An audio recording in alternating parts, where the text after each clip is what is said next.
মোহাম্মদ রিজওয়ান ও অধিনায়ক বাবর আজমের নৈপুণ্যে টি-20 বিশ্বকাপে কানাডাকে 7 উইকেটে হারিয়েছে পাকিস্তান। টস জিতে ফিল্ডিংয়ের সিদ্ধান্ত নেন বাবর আজম।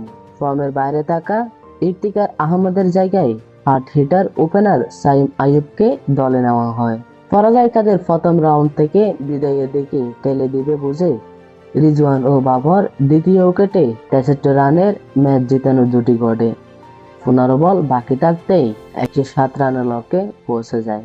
ওপেনার রিজওয়ান তার 29তম টি-20 আন্তর্জাতিক হাফ সেঞ্চুরিতে 2টি 4 ও 1টি ছক্কায় 53 রানে অপরাজিত থাকেন এবং বাবর 1টি 4 ও 1টি ছক্কায় 33 রান করেন। গতকালের ম্যাচে পাকিস্তান নেট রান রেটে মার্কিন যুক্তরাষ্ট্রের উপরে যাওয়ার জন্য একটি বড় জয়ের সন্ধান করলেও দল মাঝের ওভারগুলি কাজে লাগাতে পারেনি।